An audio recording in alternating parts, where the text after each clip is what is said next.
எங்கேயுமே கிடைக்காத ஒரு பொருள் ஒரு குறிப்பிட்ட இடத்துல மட்டும்தான் கிடைக்கும் அப்படின்னா அதனுடைய தரம், தனித்துவம், புகழ் இதெல்லாம் அடிப்படையாக வச்சு சட்ட ரீதியாக வழங்கப்படக்கூடிய அங்கீகாரம் தான் புவிசார் குறியீடு அப்படின்னு சொல்லுவோம். இன்றைக்கி நம்ம நிற்கிற பகுதி கன்னியாகுமரி மாவட்டத்தினுடைய வடசேரி அப்படிங்கிற பகுதியில் ஆசாரிமார் தெரு அப்படிங்கிற ஒரு தெருவில் தான் நிற்கிறோம். இந்த இடத்திற்கு இந்த புவிசார் குறியீடு கொடுக்கப்பட்டிருக்கு. கிட்டத்தட்ட பாரம்பரியமாக பல நூற்றாண்டுகளாக பல தலைமுறையினராக கோவில்களில் இருக்கிற கடவுள் சிலைகளுக்கு அணிவிக்கப்படக்கூடிய டெம்பிள் ஜுவல்லரி அப்படின்னு சொல்லக்கூடிய நகைகளை செய்யக்கூடிய இந்த கைவினை தொழிலுக்கு தான் இந்த புவிசார் குறியீடு கொடுத்துருக்காங்க. அப்படி இந்த தொழிலில் என்ன தனித்துவம் இருக்குது, என்ன தரம் இருக்குது, என்ன புகழ் இருக்குது அப்படிங்கிறத இன்னைக்கு நாம எக்ஸ்ப்ளோர் பண்ண போகிறோம். குமரி மாவட்ட மக்களுக்கே தெரியாத குமரியின் இந்த பாரம்பரியமான வரலாற்று சிறப்புகளை பற்றி தான் இன்னைக்கு நம்ம உலகத்துக்கு சொல்ல போகிறோம். வாங்க பார்க்கலாம். குமரி மாவட்ட மக்களே அறியாத குமரியின் பாரம்பரியம், சோழர் காலம் தொட்டு இன்று வரை மாறாத பிரமிப்பின் உச்சம்.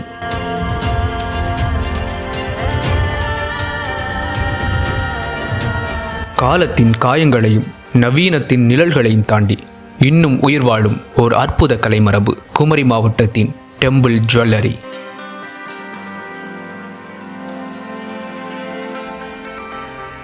அந்த கலை உயிர் பெறும் முறையை அறிய வடசேரி பகுதியின் குறுகிய தெருக்களுக்குள் நாம் பயணித்தோம்.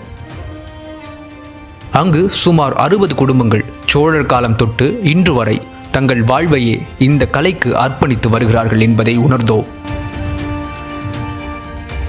நவீன தொழில்நுட்பம் விண்ணை தொட்டாலும் இங்கே இன்னும் கைகள் பேசுகின்றன, அதிசயங்களை கைகளை உருவாக்குகின்றன.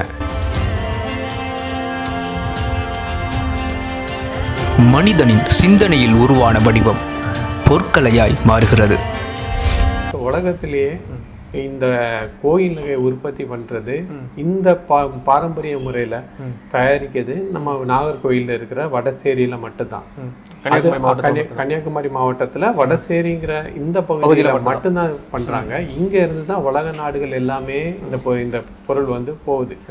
இதுல மற்ற நகைக்கும் இந்த கோயில் நகைக்கும் இன்னைக்கு இருக்கக்கூடிய வித்தியாசம் என்னன்னா, நம்ம ஆரம்ப காலத்துல இருந்து எப்படி பாரம்பரிய முறையில பண்ணமோ இயந்திரங்களை பயன்படுத்தாம கை வேலைப்பாடுகளுடைய சிறப்பா இதை செஞ்சு வர்றதுனால இதுக்கு ஜிஐ கிராஃப்ட் கொடுத்தாங்க. முழுக்க கையினால. இன்னைக்கு எவ்வளவோ டெக்னாலஜி வந்து நம்ம வளர்ந்தாலும் நம்ம இன்னும் அந்த பாரம்பரிய முறையே பின்பற்றி வந்துட்டு இருக்கோம். அதை உற்பத்தி பண்றதுல, அதை டிசைன் பண்றதுல அது வந்து இதுக்கு ஒரு முக்கியமான காரணம். பிளேட்டிங் வந்து நம்ம அதுல மிஷினரி என்னன்னா தகடு அடிக்கிறது மட்டும்தான் அந்த மிஷினரி யூஸ் பண்றோம். வேற எதுவுமே மிஷினரி யூஸ் பண்ண முடியாது. இப்போ பேஸ் ரெடி பண்றது வந்து நம்ம எப்படி ஒரு டிராயிங் பென்சில் வச்சு நம்ம கையினால பண்றோமோ அதே சேம் இதை தான் நம்ம அந்த மிஷின்ல பண்ண ஒயர், அந்த தகடு நாங்க வந்து அது வந்து ஜவைன்னு சொல்லுவோம். அதுல நம்ம வந்து டிசைன் பண்றோம்.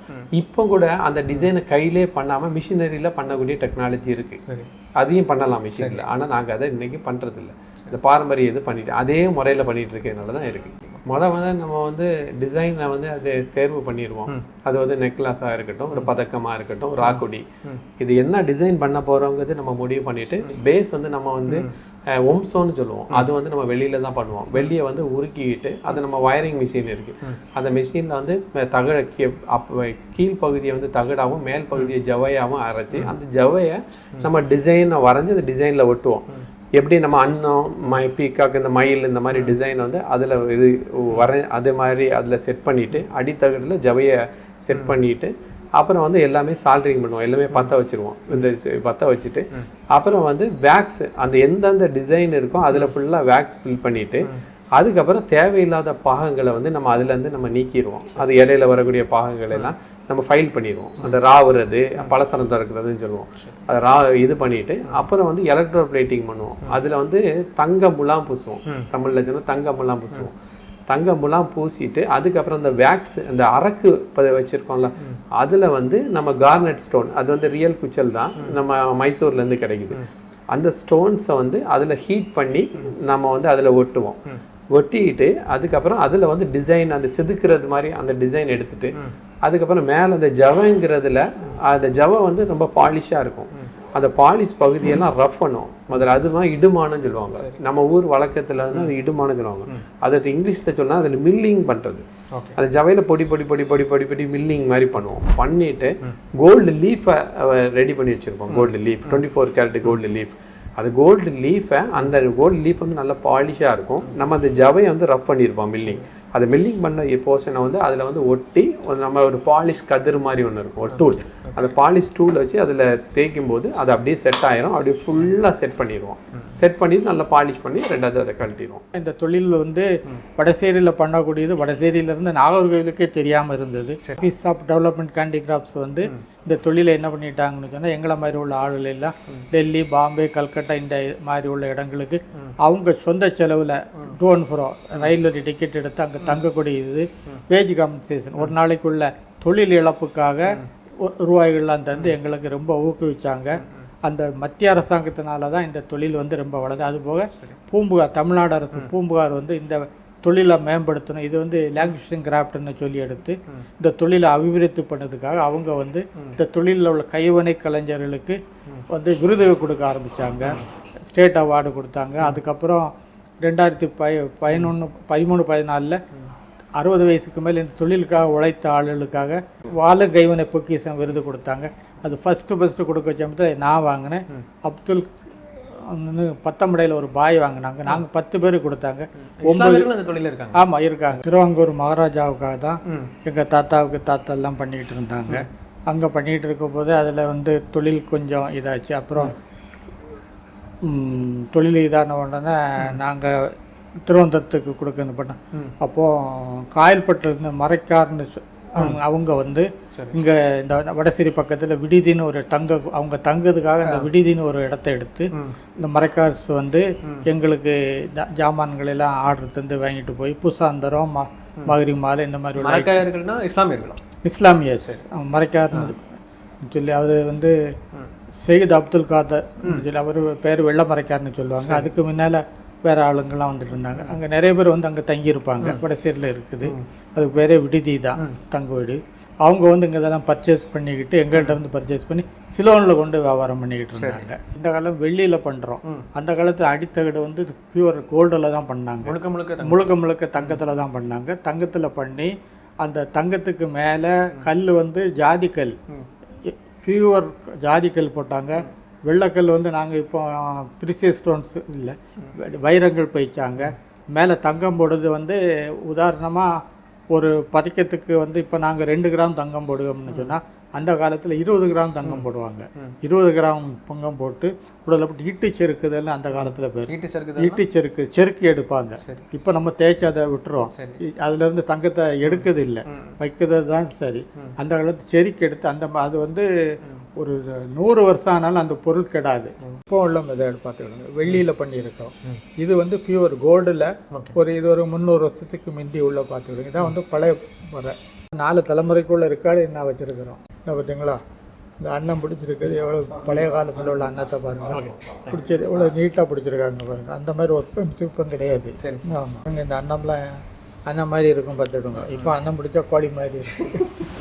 சுமார் ஒரு 60 குடும்பங்கள் இந்த வடசேரி பகுதியில் பாரம்பரியமாக கிட்டத்தட்ட ஒரு 400 ஆண்டுகளுக்கு மேலாக இந்த கைவினை தொழிலை செய்துட்டு இருக்கிறாங்க. போதுமான கை தேர்ந்த ஆட்கள் இல்லாத காரணத்தினாலும் பொருளாதாரத்தில் ஏற்பட்டிருக்கிற ஒரு நெருக்கடினாலும் இந்த கைவினை தொழிலில் சில தொய்வுகள் ஏற்பட்டிருக்கிறத நம்மளால் உணர முடியுது. மேற்கொண்டு நம்ம நிறைய இடங்களுக்கு பயணிக்க போகிறோம், நிறைய விஷயங்களை பற்றி தெரிஞ்சுக்க போகிறோம். இன்னும் என்னென்ன புது தகவல்கள் கிடைக்குது அப்படிங்கிறத அங்கே போய் பார்க்கலாம். டெம்பிள் ஜுவல்லரி அப்படின்னு அறியப்படுற தொன்மையான பாரம்பரிய மிக்க கைவினை தொழில் ஆரம்பமாகக்கூடிய இடத்துல தான் இப்போ நாம நின்றுட்டு இருக்கோம். டெம்பிள் ஜுவல்லரினுடைய வரைதல் மற்றும் வடிவமைப்பு நம்ம மனசில் என்ன தோணுதோ, அதாவது அதனுடைய ரியாக்ஷன் வந்து மூளைக்கு போய் நம்ம கை மூலமாக, அதுதான் கேண்டிகிராஃப்ட்னு சொல்லுவாங்க, கை மூலமாக அந்த தொழில்நுட்பத்தை கொண்டு வந்து அது ஆரம்ப காலத்துலேருந்து கொஞ்சம் பயிற்சி பெற்று தான் இந்த அளவுக்கு நம்ம முன்னேறி வந்திருக்கோம். உடனே வச்சோம் குடிச்சோம்ல. இப்போ படம் வரைகிறது கூட நமக்கு இதெல்லாம் ரொம்ப நாள் ஆகும். எனக்கு இது பழகின ஒரு 20 வருஷமாக வேலை செய்து பழகி, அதனால தான் இந்த படங்கள் வரையுது, சில இந்த மாங்காய் வரையுது, இந்த மாதிரி அன்னம் வரையுது, இப்படிலாம் வரையுதெல்லாம் பழகி வந்தால் தான் நமக்கு அது தெரிய வரும். அப்புறம் அந்த இதனால தான் நீங்கள் ஈஸியாக முடிச்சுன்னு நினைக்கக்கூடாது. நீங்கள் சொல்லுறது வந்து பல ஆமாம் இருக்குது. அதனால் பழைய முன்னோர்கள்லாம் அவங்களாம் நமக்கு கொடுத்த வரப்பிரசாதமாகும்.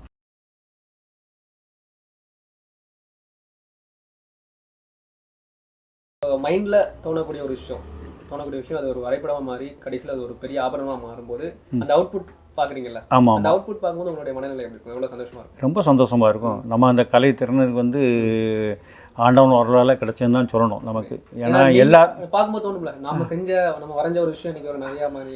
ஆமாம், அதனால மக்கள் எல்லாருமே பப்ளிக்லேயும் கவர்மெண்ட்டு எல்லாருமே ஆதரித்து எனக்கு அவார்டெலாம் கிடச்சிருக்கு.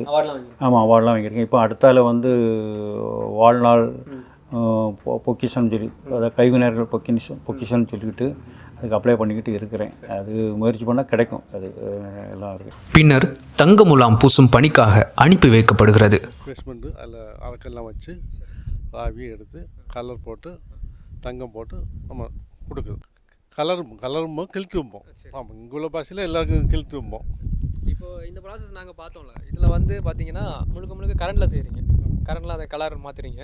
என்னோட கேள்வி என்னன்னா, இது பாரம்பரியமாக பல வருஷத்துக்கு முன்னாடி இருக்கிறது தானே? அப்படி இருக்கும்போது அந்த கரண்ட்லாம் இல்லாத காலத்தில், எலக்ட்ரிசிட்டி இல்லாத டைமில் இதை எப்படி செஞ்சுருப்பாங்க அப்படிங்கிறதான் எங்களுடைய சந்தேகம். அது வந்து உங்களுக்கு வேறு சட்டியில் சூடாக்குது உண்டு. அதாவது இந்த அலுமினியம் இந்த இதெல்லாம் வச்சு ட்ராபிக் அந்த வச்சு கலர் போடுறது உண்டு. சூடாக்கி ஏற்றுறது அந்த மாடலில் முன்னாடி ஒரு 100 வருஷத்துக்கு முன்னாடி எல்லாம் செய்யிருக்காங்க. நாங்கள் பார்த்துருக்கோம், எல்லாம் இடக்காலத்தில் பார்த்துருக்கோம். பார்த்த பிறகு தான் இந்த இது வந்திருக்குது.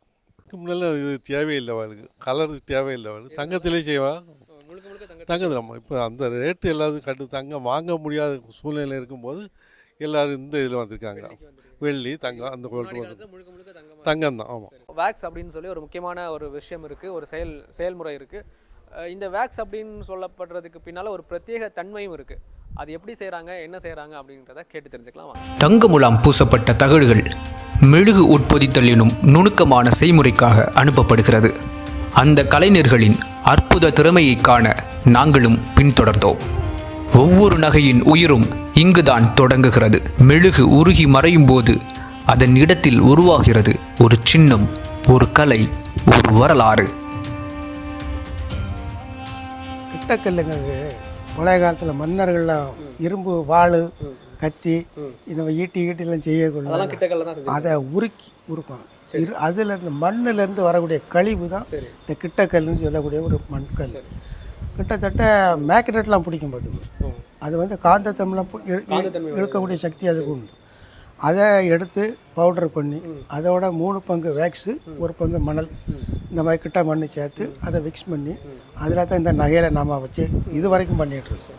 இது வந்து பாரம்பரிய வேலை. மெழுகு வடிவில் உருவான இந்த நகைகள் உயிர் பெறும் முக்கியமான கட்டத்தை அடைகின்றன.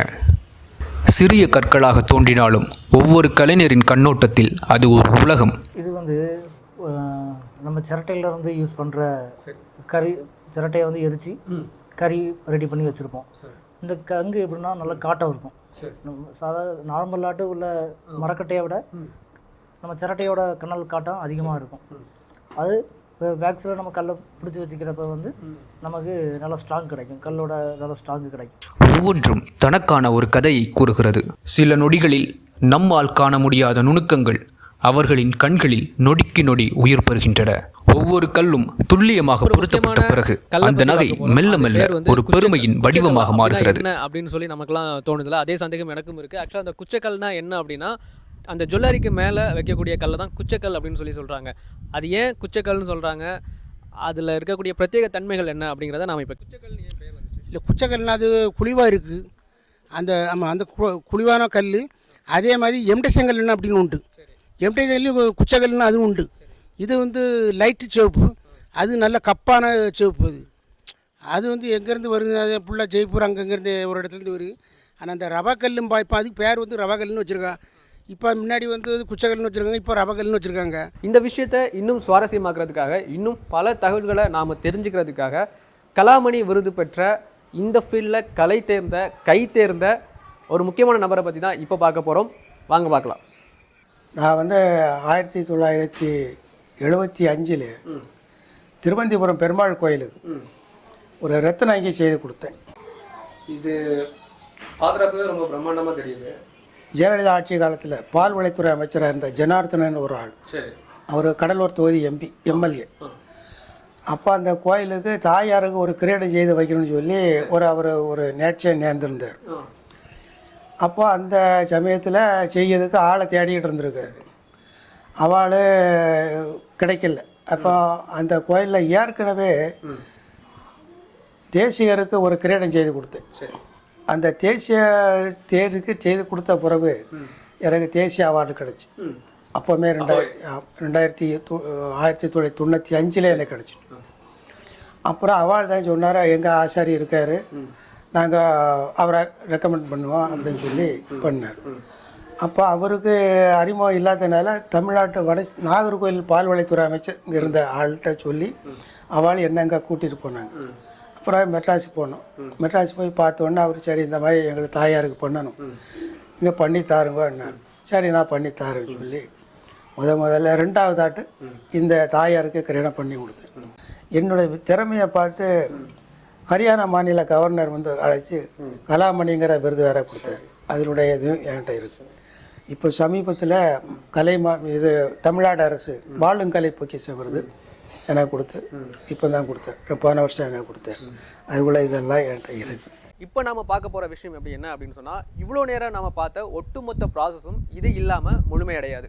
கற்களை சுற்றி கோல்ட் லீஃப் வைக்கக்கூடிய ப்ராசஸ் வாங்க பார்க்கலாம். கற்கள் பதிக்கப்பட்ட பிறகு அந்த நகையின் அழகை இன்னும் உயிர்ப்பிக்கின்றது தங்க இலை பதித்தல் எனும் அற்புதமான செயல்முறை. வாய்மொழியாக தான் வந்திருக்கு, எந்த ரெக்கார்ட்ஸும் இல்லை. இங்கே சுமார் ஒரு 1500 வருஷங்களுக்கு முன்னால் உள்ள கணக்கு கூட சமயத்தில் தவறாக இருக்கலாம், ஒரு 1000 கூட இருக்கலாம். அந்த கணக்கில் தான் ஓடிக்கிட்டு இருக்கு. அப்போ முன்னால் இருந்ததுக்கு இப்போ அது டெவலப் ஆகிருக்குல்ல. 20-25 வருஷத்துக்கு முன்னாடி பொருள் வந்து சரியாட்டு போகாது, சேல்ஸ் இல்லை, விளம்பரம் இல்லை, அன்னைக்கு நிறைய பேருக்கு தெரியாது. இப்போ வந்து இந்த இன்டர்நெட்டு வரப்போய் உலகம் விட்டுக்கு தெரியும். அன்னைக்கு அது கிடையாது. கொஞ்சம் கஷ்டப்பட்டு சென்னைக்கு போய் ஒவ்வொரு கடையாக ஏறி வேணுமான்னு கேட்கணும். அவங்க கொஞ்சம் எடுத்துக்கிட்டு வேண்டான்னு சொல்லுவாள். பாக்கியை கொண்டு வரணும், திரும்பி இங்கே கொண்டு வந்து என்ன செய்யணும்னா, அப்போ இங்கே கொண்டு வந்து அடுத்த கட்டத்துக்கு அதை கொண்டு போக முடியாது. என்னென்னா வந்தோடனே தங்கம் வேணும், கல் வாங்கணும், எல்லாமே இருக்கும். அப்போ பணம் கொஞ்சம் தான் இருக்கும். அப்போ திரும்ப நம்ம பணத்தை தேடி உள்ளே போட வேண்டிய வரும். ஸோ என்றைக்குமே கலை வந்து அழியாது. ஸோ கலைக்கு என்றைக்கும் மதிப்பும் இதுவும் கண்டிப்பாக வரக்கூடியது. ஸோ அதனால் வந்து என்றைக்குமே அழியாதனால இதை வந்து அடுத்த கட்டத்துக்கு எப்பவுமே வந்து இருந்துகிட்டே இருக்கும். ஸோ அதனால் எங்களோட விஷயங்கள் வந்து எப்பவுமே நடந்துகிட்டே தான் இருக்கும். எங்களுக்கு இப்போ கை கொடுக்கறதே பரதநாட்டியம் தான். சரி, அந்த நாட்டியம் இருக்கனால இந்த தொழிலில் பரதநாட்டியம் ஒன்று தான் இப்போ எங்களை கை கொடுத்துக்கிட்டு இருக்கு. அந்த பரதநாட்டியம் எப்போ நமக்கு அது ஒரு இது மவுசை குறையுதோ அதோட எங்களுடைய எதிர்காலமும் கொஞ்சம் கம்மியாக தான். நான் பையன் மாறிட்ட அதான் சொல்லி வச்சுருக்கேன். எதிர்காலத்தில் நம்பி நம்ம எதை செய்யணும், தண்ணி சேட்டு நாம் வேறு ஒரு தொழிலை கையில் வச்சுக்கிட்டு இதை நமக்கு ஒரு இதாக பார்த்து வச்சுக்கலாம். புவிசார் குறியீடு தொடர்பான வரலாற்று தேடல் பயணத்தில் டெம்பிள் ஜுவல்லரி அப்படிங்கிற இந்த விஷயத்தை பற்றி நிறைய சுவாரஸ்யமான தகவல்களை நாம் தெரிஞ்சுக்கிட்டோம். இதில் நிறைய அனுபவங்கள் கிடைச்சிது, நிறைய புதுமையான தகவல்களை தெரிஞ்சுக்கிறோம். இதில் கூடுதலான தகவல் என்ன அப்படின்னு சொன்னால், 2007 இது ரெஜிஸ்டர் செய்யப்பட்டிருக்கு, 2015 இதனுடைய லோகோவையும் சேர்த்து ரெஜிஸ்டர் பண்ணியிருக்காங்க அப்படிங்கிறது இதில் ஒரு கூடுதலான தகவல். உலகம் முழுக்க இங்கிருந்து தான் இந்த கைவினை தொழில் ஏற்றுமதி செய்யப்படுது. குறிப்பாக மரைக்காய சமுதாயத்தைச் சேர்ந்த முஸ்லீம்கள் பல்வேறு உலக நாடுகளுக்கு, அதாவது மலேசியா, சிங்கப்பூர், ஸ்ரீலங்கா அப்படின்னு சொல்லி பல நாடுகளுக்கும் இங்கிருந்து தான் இதை எடுத்துகிட்டு போய் வணிகம் செஞ்சுருக்காங்க அப்படிங்கிற வரலாற்று குறிப்புகளையும் பார்க்க முடியுது. இன்னும் இந்த மக்களுக்கு இங்கே கிடைச்சிருக்கிற முக்கியமான ஒரு அங்கீகாரம் அப்படின்னு சொல்லி பார்த்தோம் அப்படின்னா, இந்த தொழிலை இவர்களை தவிர வேறு யாரும் செய்ய முடியாது. அப்படியே அவங்க செய்யணும்னு நினைச்சாலோ அல்லது இதை டூப்ளிகேட் பண்ணாலோ அவர்கள் மீது சட்ட ரீதியான நடவடிக்கை எடுக்க முடியும் அப்படிங்கிறதும் இங்கே கூடுதல் தகவலாக பார்க்கப்படுது. இதில் இன்னொரு வருத்தமான ஒரு செய்தியும் இருக்குது. அது என்ன அப்படின்னு சொன்னால், நாம் எஸ்ஆர் ஜுவல்லரியுடைய நிறுவனர் அவர்களை சந்திச்சிருந்தோம். அவர் சொன்ன ஒரு தகவல் என்னென்னா, எங்களுடைய பக்கத்து வீட்டில் இருக்கிறவங்களுக்கே நாங்கள் என்ன பண்ணிகிட்டு இருக்கோம் அப்படிங்கிறது தெரியாது அப்படின்னு சொன்னது உண்மைதான். கன்னியாகுமரி மாவட்டத்தில் இருக்கக்கூடிய மக்களுக்கே இங்கே இப்படி ஒரு பாரம்பரியமிக்க ஒரு விஷயம் இருக்குது அப்படிங்கிறது இன்னும் தெரியாமல் தான் இருக்கிறாங்க அப்படிங்கிறத நம்மளால் பார்க்க முடியுது. மேலும் வந்து நம்ம கலாமணி முத்துசாமி அவர்களை சந்திச்சிருந்தோம். அவர்கள் ஒரு விஷயம் சொன்னாங்க, அடுத்த தலைமுறைக்கு இந்த தொழில் எடுத்துகிட்டு போக முடியுமா, அடுத்த தலைமுறையினர் இதை கொண்டாடுவாங்களா அப்படின்னு சொல்லி தெரியாது அப்படின்னாங்க. அடுத்த தலைமுறையினர் இதை கொண்டாடுவாங்களோ இல்லை அடுத்த தலைமுறையினருக்கு வரைக்கும் இந்த தொழில் நீடிக்குமா அப்படிங்கிறது நமக்கு தெரியாது. ஆனால் இந்த தொழில் குறித்த இவ்வளோ பாரம்பரியம் குறித்த ஒரு முக்கியமான விஷயங்கள் இன்னைக்கு நமக்கு தெரிஞ்சிருக்கு. இதை நாம் இன்னைக்கு கொண்டாடுவோம். மீண்டும் மற்றொரு புவிசார் குறியீடு தொடர்பான பொருளோடு உங்களை சந்திக்கிறேன். அதுவரை உங்களிடமிருந்து விடைபெறுவது நான் உங்கள் இர்ஷாத். வடிவமைக்கப்பட்ட அந்த நகைகள் நூற்றாண்டுகளாக ஒளிந்திருந்த வரலாற்றை மீண்டும் வெளிச்சம் போடுகிறது. ஒரு தலைமுறை மற்றொரு தலைமுறைக்கு தந்த பொக்கிஷம் போல.